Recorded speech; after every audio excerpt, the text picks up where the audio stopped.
Hello, my name is Matt, and today I am bringing another video for you to ace your test on Simple Past, ok?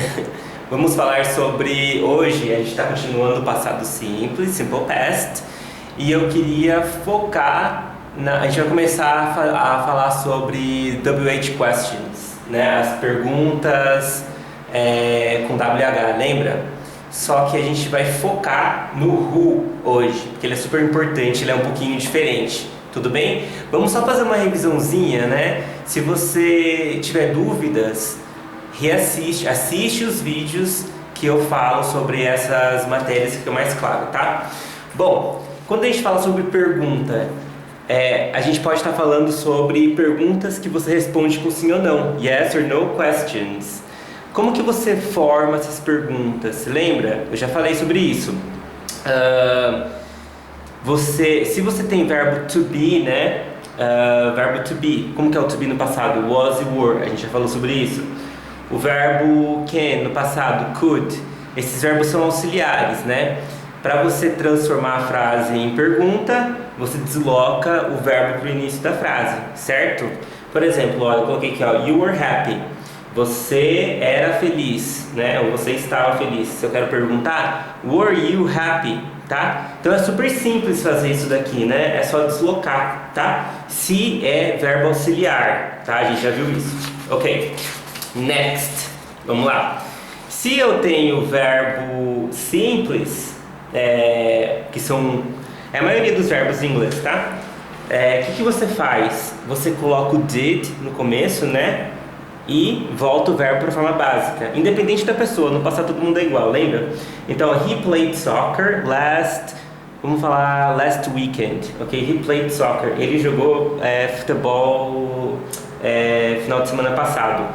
Como que eu pergunto? Did he play soccer?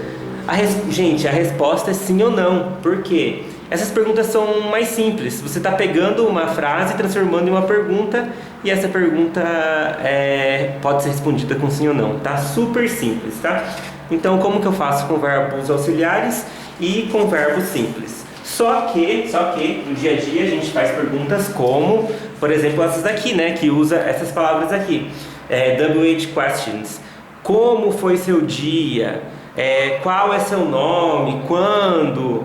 Enfim, a gente já falou sobre isso na playlist do Simple Present, né?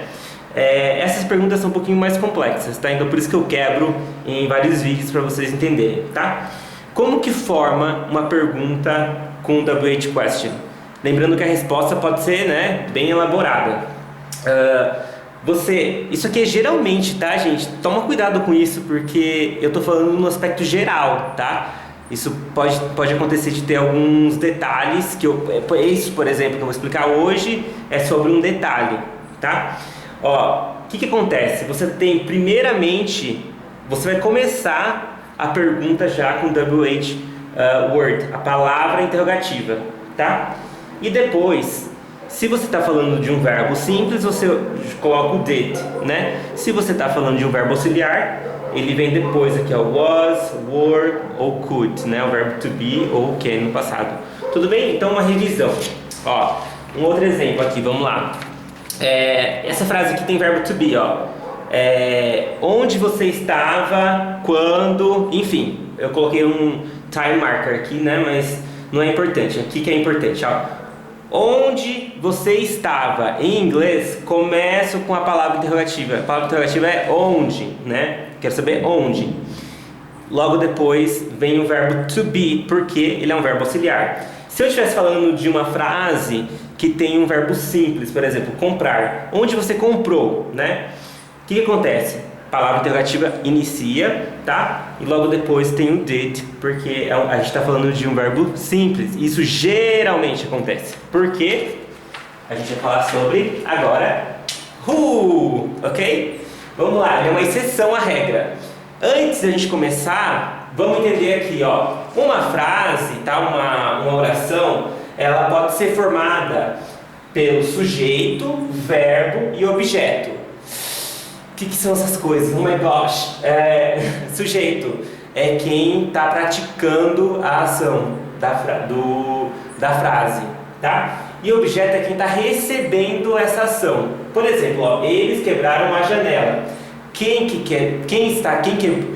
quebrou a janela? Passado, né? Quem quebrou a janela? Eles. Então, eles são o sujeito da frase, tá? Eles, né? They. Quem que foi quebrado? Quem que recebeu a ação, né? A janela, tá? Então é o objeto. Então, ó, sujeito, verbo, objeto, tá? Bom, quando eu estou perguntando, por exemplo, pelo sujeito da frase, quem fez algo, eu vou ter que colocar, por exemplo, who, quem fez isso, né? Who. Eu posso falar assim, ó, who broke the window? Quem quebrou a janela? Aí você pode estar perguntando, mas Mateus, aqui o verbo quebrar é um verbo simples, certo? Não teria que usar o did? Não, tá? É aí que tá, esse detalhe que eu quero passar para vocês.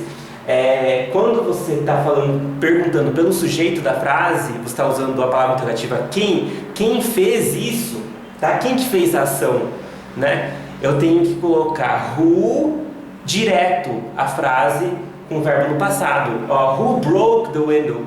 Isso é mais parecido com o português, né? Fica mais tranquilo de entender, tá? Então, who broke the window? Não coloca did, tá? Perguntou pelo sujeito, usou who, coloca o verbo no passado, se a pergunta for no passado. Tudo bem? Tá. E se eu estiver perguntando pelo objeto? O que foi quebrado? Ou o que eles quebraram? Eu coloquei aqui, o que eles quebraram? What did they break? O que eles quebraram, tá? Então aqui tá vendo, ó, eu tenho did. Tá vendo, ó, o verbo está na forma básica. Por quê? Eu estou perguntando pelo objeto, tá? Então toma cuidado com isso, as pessoas tendem a errar isso daqui, tá? Se você estiver perguntando pelo sujeito da frase, who, verbo no passado, fez isso, tá? Se você estiver perguntando pelo objeto, tá? O que quebraram, por exemplo, eles prepararam um bolo, né? Se eu estiver perguntando quem preparou o bolo, who made the cake, né? Verbo direto no passado. Se eu estiver perguntando o que eles prepararam, né? What did they make? Entendeu?